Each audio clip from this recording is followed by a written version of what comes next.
Halo teman-teman, apa kabarnya semua? Semoga baik-baik aja ya. Gak kerasa nih udah 2 bulan lebih LKS nggak upload video. Biasalah sempet kehilangan semangat. Nah, pada kesempatan kali ini LKS akan menceritakan sebuah film Mandarin dengan genre fantasi yang dibumbui fiksi ilmiah, trailer, dan sedikit action. Filmnya berjudul Alien Invasion, dirilis tahun 2020. Film ini menceritakan petualangan seorang detektif jenius yang juga jago bela diri dalam mengungkap misteri eksistensi makhluk asing di sebuah kota kecil yang penuh dengan rahasia. Gak pakai lama lagi, kita langsung aja ke alur cerita filmnya.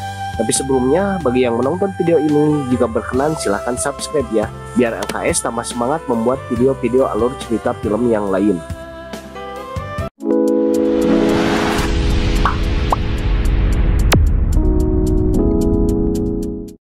Film dibuka dengan sekumpulan para peneliti atau ilmuwan yang sedang melakukan sebuah eksperimen di laboratorium tertutup. Terlihat di lab tersebut terdapat portal atau gerbang menuju ke dimensi atau planet lain. Di ruang kontrol terlihat salah satu pimpinan mencoba menghubungi rekannya yang ia panggil profesor melalui intercom. Alih-alih mendapat jawaban, yang terdengar malahan suara minta tolong yang terdengar tidak jelas. Diketahui si profesor tersebut sedang melakukan observasi di dimensi atau planet lain yang ia masuki melalui portal tersebut. Suara profesor tersebut tidak terdengar lagi di intercom, dan dari dalam portal tersebut keluar makhluk hidup yang berbentuk slime ya. Slime lah, kayak si Venom lah. Slime tersebut langsung melahap dua penjaga yang sedang berjaga di depan portal tersebut. Teriakan dua penjaga tersebut terdengar oleh pimpinan dan peneliti yang lainnya. Mereka semua pun bergegas menuju ruangan portal. Terlihat monster atau alien slime yang tadi, ukurannya semakin membesar setelah memakan kedua penjaga yang tadi. Si pimpinan menyuruh semua anak buahnya menembak monster tersebut menggunakan pistol pembeku, namun tidak berefek apa-apa terhadap monster tersebut. Satu persatu semua orang yang berada di laboratorium tersebut dibantai dan dimakan monster slime tersebut. Dan sialnya satu-satunya pintu keluar dari lab mendadak malfungsi dan macet tidak bisa terbuka. Alhasil semua orang berikut si pimpinan habis dimakan monster slime tersebut. Scene beralih ke tempat lain, ke seorang pria paruhbaya yang berada di sebuah kereta api. Tengah diajak ngobrol oleh seorang pemuda yang tidak ia kenal dan baru saja ia temui. Terlihat pria paruhbaya atau bapak-bapak ini, salah satu lengannya sedang digips. Sedang cedera mungkin kali ya. Topik obrolan mereka ialah berita pencurian berlian yang sedang viral. Dikarenakan disebut-sebut yang mencurinya adalah hantu. Karena bisa membobol sistem keamanan tempat berlian itu berada dan tidak meninggalkan jejak sama sekali. Selain rekaman CCTV di TKP yang memperlihatkan bayangan berkilauan yang mereka sebut hantu yang meninggalkan TKP dengan membawa hasil curiannya. Si pemuda menjelaskan hipotesa soal kasus pencurian berlian tersebut kepada si bapak-bapak yang terlihat sedikit kebingungan. Menurut si pemuda ini, si pencuri melakukan trik hantu dengan menggunakan resin khusus yang bernama fluorogenik yang ia bentuk seperti lensa CCTV dan ia tempelkan di depan lensa CCTV yang asli. Kemudian si pencuri melumuri semua badannya dengan menggunakan seng sulfida dan permukaan benda yang dilapisi seng sulfida tersebut akan terlihat mengkilau jika dilihat menggunakan lensa fluorogenik ini. Si bapak-bapak menyela pemaparan si pemuda dengan menanyakan bagaimana si pencuri itu bisa masuk melewati penjagaan dan sistem keamanan yang sangat ketat. Si pemuda langsung menyambut pertanyaan tersebut dengan jawaban yang lugas. Menurutnya, pencuri yang mencuri berlian itu sudah masuk bahkan sebelum pamerannya itu sendiri dimulai. Yang tak lain pelakunya adalah salah satu petugas yang bekerja di tempat tersebut. Namun karena semua petugas tetap di sana ialah orang-orang lama dengan identitas yang jelas, satu-satunya tersangka adalah petugas kebersihan yang notabene outsourcing atau dengan kata lain pekerja dari sebuah perusahaan luar yang dipekerjakan oleh perusahaan tempat pameran berlian itu diadakan. Dan si pencuri tidak masuk ketika TKP sedang tertutup, melainkan memanfaatkan keleluasaannya sebagai petugas kebersihan untuk bersembunyi di rak berlian yang dicuri. Dan keluar melakukan pencuri ketika tempat pameran tersebut ditutup dan tidak ada siapapun di ruangan tempat berlian itu disimpan. Pemaparan dari si pemuda pun selesai bertepatan dengan kereta yang berhenti di salah satu stasiun pemberhentian. Bapak-bapak tersebut pun pamit kepada si pemuda, karena katanya di stasiun ini ia harus turun. Si bapak pun berlalu pergi, namun dihentikan oleh si pemuda yang memberikan koper si bapak yang ketinggalan. sambil berkata bahwa si bapak tersebut adalah sang pencuri hantu yang sedang viral yang bernama Lee Loving. Pak Lee pun langsung menyerang si pemuda dengan pisau yang ia sembunyikan di gipsnya yang sedari tadi mengikat lengannya. Berarti cederanya pun pura-pura mungkin ya. Terjadi perkelahian di antara keduanya di gerbong kereta yang kembali melaju. Keduanya mempunyai ilmu bela diri yang sama-sama mumpuni. Namun pada akhirnya karena si pemuda ini tokoh utama kita di film ini, Bapak Lee pun berhasil ia bekuk. Diketahui pemuda ini adalah detektif swasta yang terkenal yang bernama Su Shiwei. Shin beralih ke Su yang telah pulang ke apartemennya. Sesampainya di pintu masuk apartemennya, ia terkagetkan dengan pintunya yang sudah terbuka. Ia pun mengambil stick golf untuk berjaga-jaga dan mengenap-ngenap masuk ke ruangan lain di apartemennya. Terlihat di ruangan lain ada wanita cantik berbibir seksi sedang menunggu kepulangannya. Diketahui wanita ini bernama Yang Lin dan ia kesini untuk menyewa jasa Su sebagai detektif. Su diminta menemukan ayahnya si Yang Lin yang bernama Yang Dong, seorang pakar fisika yang telah dinyatakan menghilang selama 15 tahun. Lin memberikan sebuah foto ayahnya yang ia dapati seminggu yang lalu, dan Lin yakin yang mengirimkannya tak lain adalah ayahnya sendiri. Di belakang foto tersebut ada sebuah gambar dan beberapa angka yang dituliskan oleh ayahnya Lin sendiri. Setelah adu harga bayaran atas pekerjaan Su nantinya, dan sepakat, Su memulai investigasinya yang hanya didasari satu-satunya petunjuk yaitu foto usang yang Lin bawa. Dengan dibantu sedikit keterangan dari Lin, Su yang jenius dan menguasai beragam ilmu terapan dengan mudah memecahkan angka-angka yang terdapat di balik foto yang Lin bawa. Hasilnya berupa sebuah koordinat lokasi, dan pencarian keberadaan ayahnya Lin, yaitu Yang Dong, pun dimulai. Koordinat tersebut mengarahkan Su dan Lin yang bersikeras ikut dalam pencariannya ke sebuah aliran sungai di pedalaman hutan belantara. Di tengah-tengah pencarian mereka, Lin yang kurang hati-hati terpeleset dan terjatuh berguling-guling. Lin terus mengeliling ke bagian hutan yang curam diikuti oleh Su yang beralih mengejarnya.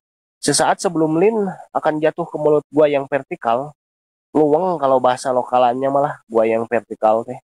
Sesaat sebelum Lin akan jatuh ke sebuah luweng, Su berhasil meraih tangannya Lin. Namun tak berselang lama, mereka berdua pun terjatuh ke dalam luweng tersebut. Dikarenakan Su tidak bisa lama menahan bobot tubuh Lin. Su terbangun dari pingsannya di tengah-tengah kubangan air. Su lalu membangunkan Lin yang masih tidak sadarkan diri. Di dalam luweng tersebut mereka menemukan mulut gua lainnya dan memutuskan untuk melanjutkan pencariannya dengan memasuki gua tersebut. Tidak berselang lama mereka menemukan sebuah terowongan yang dibangun oleh manusia. Mereka menyusuri terowongan tersebut sampai pada akhirnya mengarahkan mereka ke sebuah pintu. Ketika pintu tersebut dibuka, tercium bau yang sangat menyengat dan di depan mereka terlihat meteorit yang memancarkan cahaya tersimpan di dalam sebuah tabung. Ketika mereka berdua akan masuk lebih jauh, kaki Lin tersandung mayat manusia yang sudah membusuk terkorosi oleh zat asam atau asid yang sangat kuat. Su lalu mengambil sampel dari asam yang menyelimuti mayat tersebut. Sambil terus memeriksa tempat tersebut, mereka berdua pun berbincang. Lewat obrolan mereka, kita bisa tahu bahwa tempat di mana mereka berada sekarang tak lain adalah laboratorium yang di awal-awal film. Dan ayahnya Lin adalah profesor yang masuk mengobservasi ke dalam portal yang menuju ke planet atau dimensi lain. Jadi untuk sementara kita simpulkan kemungkinan ayah Lin masih hidup dan berada di planet atau dimensi lain. Sedangkan peneliti dan petugas yang lainnya memang sudah jelas-jelas dibantai, tak tersisa oleh si alien slave. Lanjut, Su menyuruh Lin menunggu di ruangan kontrol, sedangkan Su akan memeriksa ruangan yang lainnya. Sambil memeriksa ruangan demi ruangan, Su mencoba menebak-nebak kejadian seperti apa yang menimpa fasilitas penelitian tersebut. Su akhirnya sampai di sebuah ruangan yang terdapat portal besar, yang tak lain adalah gerbang menuju ke dunia lain.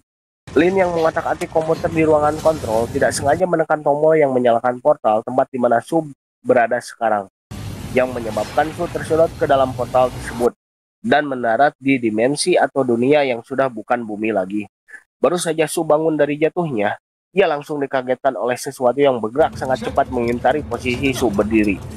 Su mengeluarkan pisau lipatnya dan mengambil sebuah flare yang tergeletak di tanah tidak jauh dari tempatnya berdiri.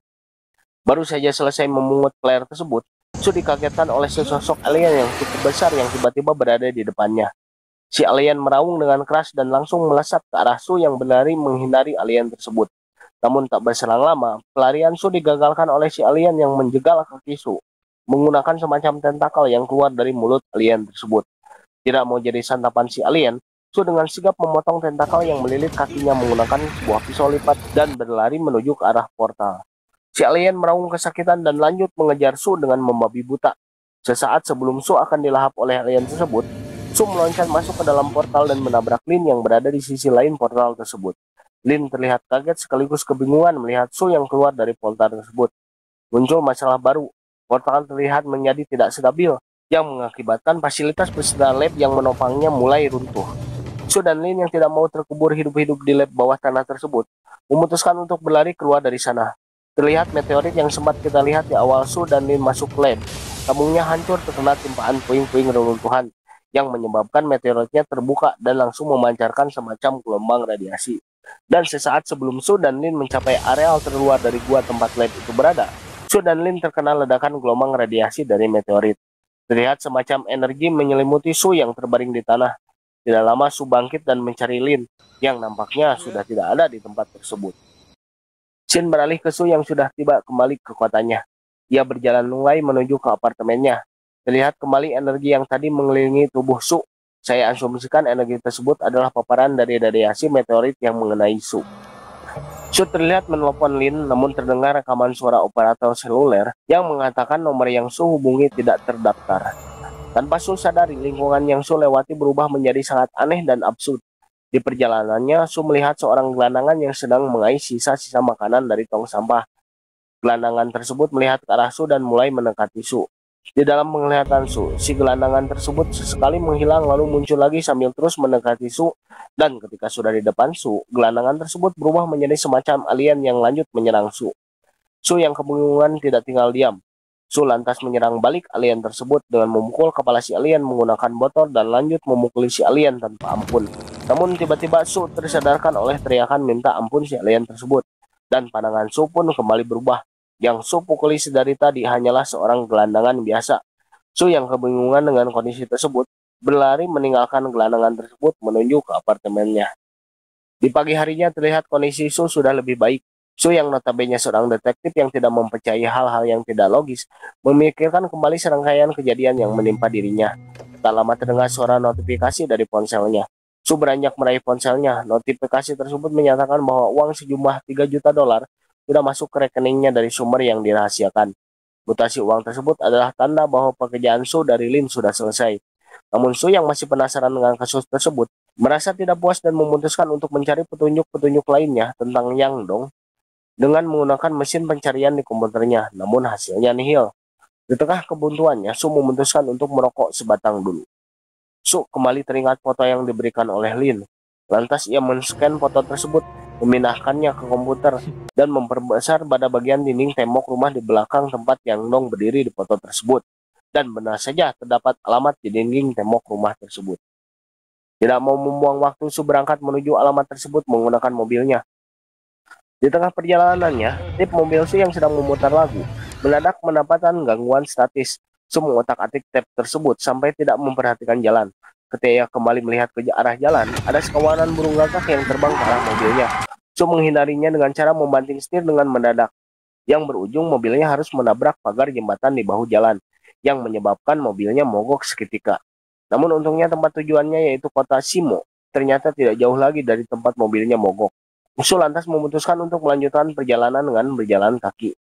Singkat cerita, Su memasuki kota tersebut. Ia disambut oleh sepasang kakak adik yang sedang main kejar-kejaran. Su lantas mencoba mengejar mereka untuk menanyakan alamat yang akan ditujunya. Namun tiba-tiba hujan deras turun, yang membuat Su menghentikan langkahnya. Dari sini suasana film berubah jadi lebih ke arah horor menurut saya sih. Oke, lanjut. Su menyusuri jalanan kota tersebut. Rumah-rumah di sekitarnya terlihat kosong dan tidak terurus. Singkat cerita, Su memasuki bangunan yang besar. Ia menyusuri lorong dari bangunan tersebut dan tiba-tiba Su dikagetkan oleh seorang bapak-bapak yang menepuk pundaknya dan menanyakan apa yang sedang Su cari. Su lantas menanyakan alamat yang terdapat di foto pemberian Lin, dan si bapak-bapak tersebut menunjukkan arah menuju alamat yang Su cari. Sesampainya di alamat tersebut, yang tidak lain adalah mansionnya Yang Dong atau kediaman keluarga Lin terdahulu. Mulai dari sini suasana di dalam film ini akan lebih horor lagi. Mansion tersebut seperti telah ditinggalkan dan tidak diurus berpuluh-puluh tahun. Su disambut oleh kawanan gagak yang bertengger di sebuah pohon di halaman mansion tersebut. Namun suasana di mansion tersebut tidak sedikit pun menciutkan nyali seorang Su. Su dengan santainya memasuki mansion tersebut. Setelah memasuki mansion tersebut, Su mulai melakukan investigasi berharap menemukan petunjuk yang bisa membantunya menemukan Tuan Yang Dong dan menguak segala misteri di balik hilangnya Tuan Yang Dong. Sempat-sempatnya si Su ini memutar musik lewat piringan hitam yang membuat suasana mansion tersebut lebih mencekam lagi.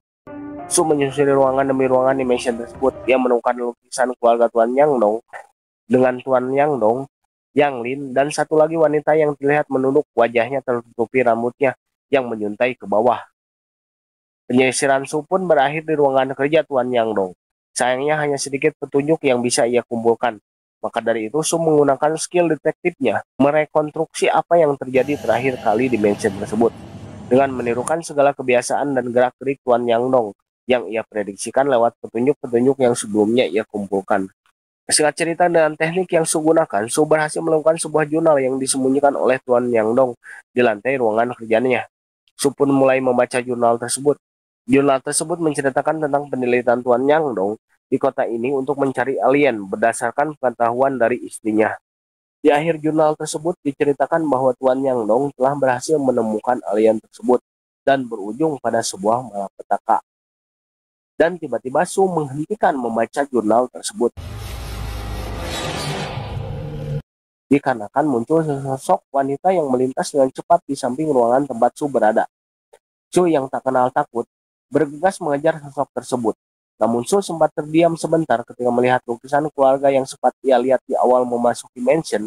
Kini ada yang berubah. Gambar wanita dengan rambut yang menjuntai menutupi wajahnya sudah tidak ada lagi.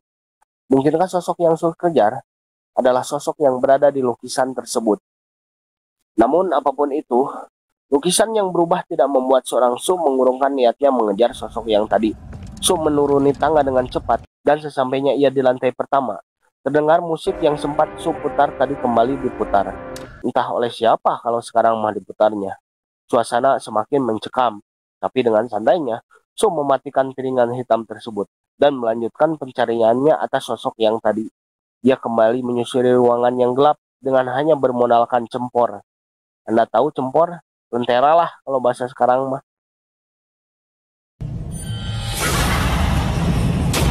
Dan tiba-tiba dari balik kegelapan, muncul sesosok yang entah alien, hantu, demit, atau apalah. Yang jelas wajahnya kayak babi, menyergap Su dan mencekik Su sampai Su tidak sadarkan diri.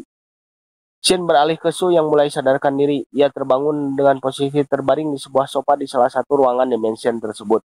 Lalu muncullah Yang Lin, yang langsung menanyakan perihal keberadaan Su di properti milik keluarganya itu. Lin menegaskan bahwa tugas Su sudah usai dan tidak perlu lagi menyelidiki kasus hilangnya ayahnya Lin. Namun Su yang bersikeras tetap akan melanjutkan penyelidikan untuk memuaskan rasa penasarannya terhadap semua misteri di balik hilangnya Tuan Yang Dong. Lewat percakapan ini pun kita bisa tahu kalau wanita dengan wajah tertutupi rambut di lukisan keluarga Tuan Yang Dong ialah Ibunda Lin yang sudah lama meninggal. Shin beralih ke Lin yang ditemani Su menjambangi makam dari ibundanya. Di sini Lin menceritakan kisah hidup dari keluarganya yang tragis. Ibunya berasal dari kota ini, bertemu dengan ayah Lin yaitu Tuan Yan Nong di kota besar, dan kemudian menikah. Tidak lama mereka memutuskan untuk menetap di kota kelahiran Ibu Lin. Tidak lama setelah mulai menetap, Ibunda Lin mulai menggila. Sebetulnya hal tersebut bukan hanya terjadi pada Ibunda Lin seorang. Banyak penduduk kota pun yang menggila tanpa alasan. Ibunda Lin sempat bercerita ke Lin kalau di kota ini ada pintu menuju surga. Dan alien yang sempat beberapa kali kita lihat di awal-awal scene adalah kunci menuju surga tersebut. Karena kondisi Ibunda Lin tidak kunjung membaik, ayah Lin memutuskan untuk memasukkan Ibunda Lin ke rumah sakit jiwa yang terdapat di kota tersebut. Dan pada akhirnya, Ibunda Lin bunuh diri di rumah sakit jiwa tersebut. Disusul dengan ayah Lin yang menghilang sampai sekarang ini. Setelah mendengar cerita dari Lin, Su meminta kepada Lin untuk mengantarkan dia ke rumah sakit jiwa yang Lin maksud, untuk kembali melanjutkan penyelidikannya. Sesampainya mereka di rumah sakit jiwa tersebut, kedatangan Su dan Lin disambut oleh kepala rumah sakit jiwa tersebut. Kita panggil saja Bapak Jan lah. Su dengan gaya detektifnya yang arogan langsung menanyai Bapak Jan perihal foto yang tergantung di ruangan tersebut. Bapak Jan dengan ramah menjawab setiap pertanyaan Su. Meski terlihat santai, Su bisa mencium ada sesuatu yang coba disembunyikan oleh Bapak Jan. Lin meminta Bapak Jan untuk mengantarkannya ke kamar bekas ibundanya dahulu dirawat di sini, hanya untuk sekedar melihat-lihat saja. Dengan senang hati Bapak Jan pun mengiyakannya. Sampainya di kamar tempat Ibunda Lin dahulu dirawat, Lin melihat-lihat sekeliling. Su kembali menanyakan kepada Bapak Jan tentang monster dalam hayalan almarhumah Ibunda Lin. Tak berselang lama, ada wanita yang sudah tua mengintip mereka dari jendela kamar. Namun ketika Su menyingkap tirai di jendela tersebut, wanita tua yang tak lain salah satu pasien rumah sakit jiwa tersebut itu pun melarikan diri. Mereka bertiga pun menyudahi tur keliling rumah sakit jiwa tersebut. Bapak Jan mengantar mereka untuk keluar dari sini. Namun sesaat sebelum mereka keluar, mereka dicegat oleh wanita tua yang tadi mengintip mereka. Wanita tua tersebut langsung berteriak sambil menunjuk-nunjuk Lin, seraya berkata, dia itu adalah hantu, pengkhianat Tuhan, harus mati dieksekusi. Seketika Bapak Jan terlihat kaget dan lantas menyuruh petugas yang lainnya untuk mengisolasi wanita tua tersebut. Sambil diseret masuk ke sebuah ruangan, wanita tua tersebut terus berteriak-teriak mengatakan beberapa patah kata yang sangat ambigu. Pintu adalah kunci. Kunci itu adalah pintu. Masa lalu, masa kini, dan masa depan adalah satu. Dan lain-lain lah. Shin beralih ke Su dan Lin yang berbincang di luar rumah sakit jiwa tersebut. Lin berterima kasih kepada Su yang telah menyelamatkannya waktu di hutan saat Lin nyaris terjun bebas dari sebuah tebing, dan Lin pun meminta Su untuk menyudahi penyelidikannya. Namun dasar si Su ini bandel, alih-alih pergi dari kota tersebut, ia memutuskan untuk kembali ke rumah sakit jiwa yang tadi. Saat malam datang menjelang, dengan niat mengunjungi si wanita tua gila yang tadi siang ia temui. Tak lama berselang setelah memasuki rumah sakit jiwa tersebut dengan secara diam-diam, Su bertemu dengan Lin yang diam-diam juga menyusup ke tempat tersebut. Niat mereka sama, mencari kebenaran tentang Ibunda Lin dan petunjuk lainnya lewat wanita tua gila yang tadi. Mereka berdua menyusuri bangsal-bangsal tempat para orang gila dikandangi pada malam hari. Lin berhenti di salah satu pintu dan mencoba melihat ke dalam celah kecil yang terdapat di pintu tersebut. Namun tiba-tiba, yang muncul bukan yang mereka kehendaki. Namun tak lama Su dan Lin berhasil mendapati wanita tua gila tersebut dikurung. Namun ketika wanita tua tersebut kembali melihat Lin, ia kembali berteriak histeris seraya menyebutnya pengkhianat. Dengan sigap, Su membengkap mulut si wanita tersebut dan langsung menanyai kebenaran tentang Ibunda Lin. Karena Su yakin wanita tua tersebut mengira Lin adalah hantu dari Ibunda Lin yang diketahui paras Ibunda Lin semasa ia hidup mirip dengan Lin. Terkuaklah bahwa Ibunda Lin ternyata bukan bunuh diri, namun dibunuh dengan cara digantung oleh sejumlah orang yang belum diketahui siapa-siapanya. Ia dibunuh dikarenakan dituduh mengkhianati Tuhan dengan memboncorkan rahasia Tuhan kepada iblis tentang alien dan pintu menuju ke dunia lain.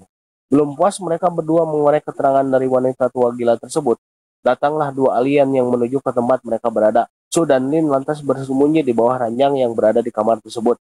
Tak lama kedua alien tersebut memasuki ruangan. Salah satu darinya menyalakan gergaji mesin. Niat mereka tak lain untuk membunuh wanita tua gila tersebut. Wanita tua gila tersebut mati dengan cara yang sangat mengenaskan. Perutnya diaduk-aduk dengan gergaji mesin oleh si alien, hingga isi dari perutnya berhamburan jatuh ke lantai. Su hanya bisa terdiam menyaksikan kejadian tersebut sembari tangannya terus membekap mulut Lin agar Lin tidak berteriak karena ketakutan. Setelah memastikan wanita tua gila tersebut mati, kedua alien tersebut meninggalkan ruangan. Su dan Lin masih terdiam di bawah kolong kasur dan setelah merasa keadaan sudah aman, mereka berdua perlahan keluar dari kolong kasur. Namun salah satu alien tersebut meraih tangan Lin dan langsung menyergap Su dan Lin. Perkelahian antara Su dan dua alien yang tinggi besar pun tak terelakkan. Meski memiliki keahlian bela diri, namun tak lama Su pun terpojokan dikarenakan kalah jumlah dan harus bertarung sembari melindungi Lin. Saat Su telah terpojok dan akan dihabisi oleh kedua alien tersebut, Lin tidak tinggal diam. Ia menebas salah satu leher dari alien tersebut menggunakan gergaji mesin. Alien tersebut meraung kesakitan. Kesempatan ini pun tak Su sia-siakan. Su membawa pergi Lin dari tempat tersebut. Mereka berdua kembali ke mansion milik keluarga Lin. Su mulai bergumam, logikanya tidak menerima kejadian yang baru saja menimpanya tentang alien dan yang lainnya. Baginya itu semua tidak masuk akal. Su pun bilang kepada Lin bahwa semenjak kembali dari tambang, Su mulai berdelusi melihat penampakan-penampakan seperti halnya almarhum Ibunda Lin. Lin hanya diam saja, ia melihat luka di tangan Su dan langsung mengobatinya. Su menatapi wajah Lin yang sedang mengobatinya. Dan Tidak terjadi apa-apa, pemirsa. Shin beralih ke Su yang terbangun dari tidurnya. Ia lantas mencari keberadaan Lin, yang ternyata ada di ruang kerja ayahnya Lin. Lin pun mengakui sesuatu ke Su bahwasanya saat di Tamang, Lin melihat rekaman ayahnya memasuki portal yang ada di Tamang dan ayahnya tidak pernah keluar lagi. Lin pun mengakui bahwa ia tahu fakta soal meteorit yang berada di Tamang yang energinya sempat terlepas dan berpindah ke tubuh Su yang menyebabkan Su mengidap delusi dan melihat penampakan-penampakan seperti halnya almarhumah Ibunda Lin. Su ngambek ke Lin. Su ngambek karena banyak sekali yang Lin tutup-tutupi dari awal penyelidikan sampai sekarang. Merasa dirinya tidak akan tertolong lagi, karena satu-satunya yang memahami tentang semua ini, yaitu Tuan Yang Dong, tidak diketahui keberadaannya, dan mungkin saja sudah meninggal. Su memutuskan untuk pergi dari kota tersebut dan pergi meninggalkan Lin. Chen beralih ke Su yang memacu laju kendaraannya dengan cepat meninggalkan kota tersebut. Namun tidak berselang lama, kabut pun mulai menutupi pandangannya Su, dan Su merasa ada sesuatu yang mengikutinya. Dan benar saja, tiba-tiba di atas mobilnya sudah nongkrong monster alien yang sebelumnya pernah memburu Su saat di dalam portal di Tamang. Monster alien tersebut berusaha menangkap Su yang berada di dalam mobil. Alien tersebut berusaha merangsek masuk ke dalam mobil hingga akhirnya menutupi pandangan Su yang menyebabkan kendaraannya keluar jalur dan menabrak pembatas jalan. Mobil Su pun terbalik. Su yang terluka berusaha keluar, namun alien tersebut sudah berada kembali di atas mobilnya. Sekarang posisi Su dan alien itu saling berhadapan dengan sangat dekat. Alien tersebut membuka mulutnya dan menjulurkan lidah tentakelnya, berusaha untuk melahap Su. Namun sesaat sebelum Su dimakan, dari arah berlawanan datang Lin dengan mobilnya menabrak si alien tersebut dengan kecepatan yang sangat tinggi, hingga alien tersebut terbelah menjadi dua dan meninggoy. Su yang terluka melangkah dengan tertatih-tatih menghindari Lin yang coba mengejarnya. Lin mengungkap kata lain bahwa ada pintu lain selain portal di tambang yang sudah hancur. Pintu atau portal yang dimaksud Lin dijaga oleh para warga kota. Mungkin saja jika mereka berdua bisa memasuki portal tersebut, bisa mencari solusi untuk menyembuhkan keadaan Su yang sekarang, yang terkena delusi atau dengan kata lain menuju kegilaan. Lin berjanji apapun yang terjadi akan Lin hadapi bersama-sama dengan Su. Shin beralih ke Su dan Lin yang telah menemukan areal yang dijaga oleh para warga kota. Warga-warga kota tersebut semuanya mengenakan jubah hitam dan mengenakan topeng alien. Dari sini kita bisa tahu bahwa beberapa alien yang hadir mengganggu Su dan yang Su hadapi di rumah sakit jiwa bukanlah benar-benar sesosok alien, melainkan para warga kota yang mengenakan topeng. Warga kota ini kalau saya boleh bilang semacam sekte pemujaan aliran sesat lah. Su dan Lin mengenap-genap memasuki areal tersebut, mencari keberadaan pintu atau portal yang Lin maksud. Namun tidak berselang lama, mereka kepergok banget sama salah satu warga yang bertugas menjaga lonceng. Dan akhirnya pun Su dan Lin diburu oleh puluhan warga yang berjaga di sana. Di sini ini kita bisa melihat adegan perkelahian khas-khas film Mandarin lah. Su yang mempunyai ilmu bela diri tingkat tinggi melayani satu persatu semua warga kota yang mengejarnya. Sampai pada akhirnya Su berhadapan dengan salah satu warga kota yang agak jago lah ini mah kayaknya berantemnya.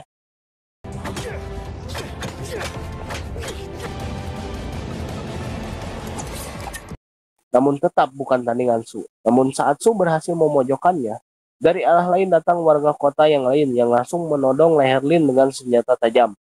Tidak hilang akal, dengan cepat Su melemparkan pisau yang ia genggam ke warga kota yang mencoba menyandera Lin itu. Dan ternyata itu adalah si Bapak Jan, kepala rumah sakit jiwa. Setelah yakin semua warga kota sudah mereka habisi, Su dan Lin kembali melanjutkan mencari pintu atau portal untuk menuju ke dunia lain. Tak lama mereka pun menemukannya. Sebuah batu besar yang memiliki lubang di tengahnya, kayak donat lah. Su dan Lin mencoba menyentuh-nyentuh batu tersebut, berharap bisa membuka portal ke dunia lain. Namun tak berselang lama, dari segala arah berdatangan kembali para warga kota yang disusul oleh semacam pimpinannya. Pimpinannya tersebut mulai bercerita fakta yang sebenarnya kepada Su dan Lin. Bahwasanya ternyata para warga kota telah menjaga pintu ini beserta segala misteri di dalamnya selama beberapa generasi. Namun datanglah Yang Dong, yang mereka sebut iblis, yang notabene orang luar, mendekati ibunya Lin hanya untuk bisa diterima oleh para warga kota dan bisa mengetahui lebih banyak tentang pintu dan isi di dalamnya. Warga kota tidak mempunyai pilihan lain selain menerima Yang Dong sebagai salah satu anggotanya. Namun Yang Dong yang terobsesi mulai melewati batas. Ia membuat beragam eksperimen untuk mengetahui lebih banyak tentang dunia di balik pintu dengan Ibunda Lin sebagai kelinci percobaannya.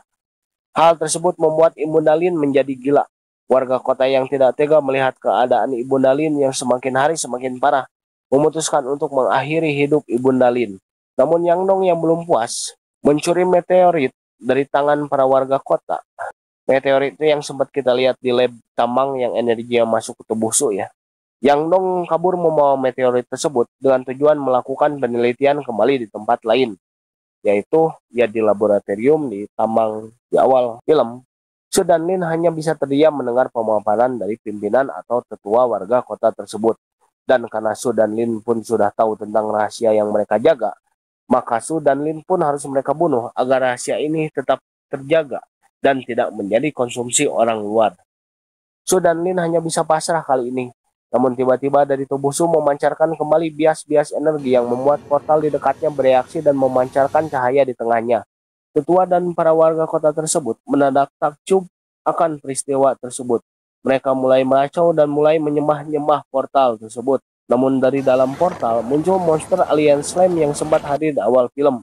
Dan alih-alih mereka dijemput oleh Tuhan atau apalah seperti yang mereka lapal-lapalkan pas portal terbuka, para warga kota mulai dimangsa satu persatu oleh monster tersebut. Dimulai dari tetuanya terlebih dahulu.